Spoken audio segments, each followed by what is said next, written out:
Unwise way to call people is we talk about divisions. We talk about this group versus that group. This sheikh versus that sheikh.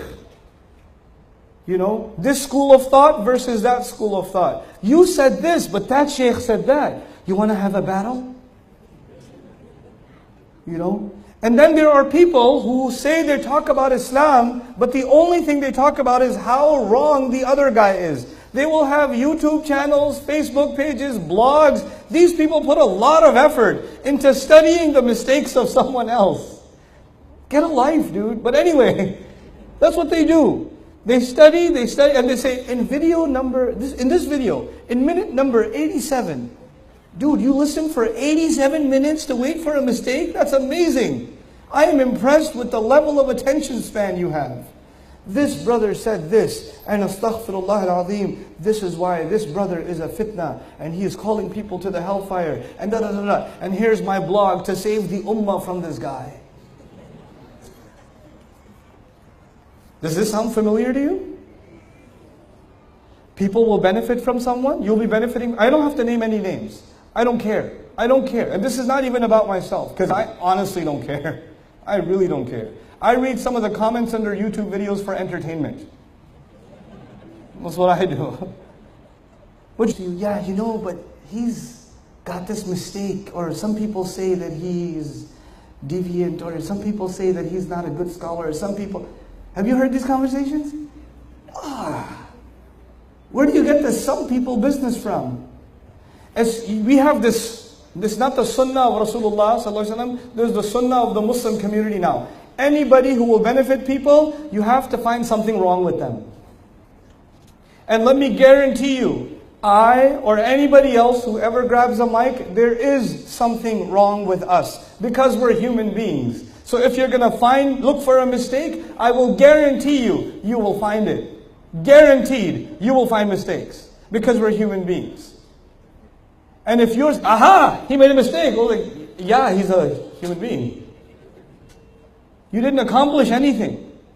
But you know what? We call this Amr bil Ma'ruf and Nahi anil Munkar. What is wrong with you? This is not Amr bil anything.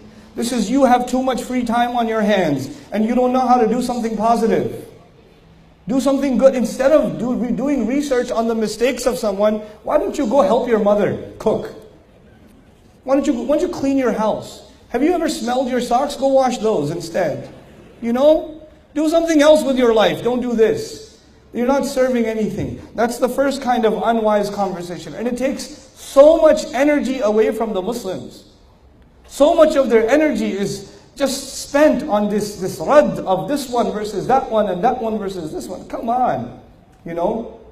And then the second kind of poisonous, I don't even call it wise conversations about Islam. These are poisonous conversations about Islam. The second kind of poisonous conversation about Islam is when people are judgmental. They want to judge you more than Allah will judge you. They let people know they're going to go burn in hellfire or this is haram, and you don't even know the discussion of the fuqaha. You know nothing. But you think it's haram, so you want to put your fatwa on the world. What qualifications do you have, homeboy? Where did you get this from? I want to tell you a fun conversation I had. One of my friends, Sheikh Abdul Nasir, some of you know him. Sheikh Abdul Nasir and I were at a dinner. And there were some people having dinner with us, and one brother had a very short beard. He had a very short beard. And the brother next to him had a long beard. And the brother with the short beard, at dinner, turned to the guy with the long beard and said, Akhi, your face, haram. You have to... And he's embarrassing this guy at a dinner table. And you know, when it comes to matters of fiqh, I don't open my mouth. Because I'm not a faqih. I'm not even a scholar. But Sheikh Abdul Nasir is actually a faqih. And he's sitting there listening to this guy. By the way, both of them are like 20 years old. Akhi, this is haram. In the hadith it says you have to grow your beard, etc. etc. And Sheikh Abdul Nasir, oh man, sometimes this guy, he's about to eat his barbecue, and he puts the thing down and he goes, brother, where's the hadith? And he goes, I think it's in Bukhari. I was like, yeah, which bab? Who's the rawi? Who narrated it? Who did he narrate it to? How was it understood by the Sahaba? How was it understood by the first generation? How was it understood by Imam Bukhari himself? What's the commentary on this hadith in Fathul Bari? What about the Maliki school? What did they comment about this hadith? What about the Shafi'i school? What did they comment about this? And the brother said, "You're embarrassing me. Please don't embarrass me."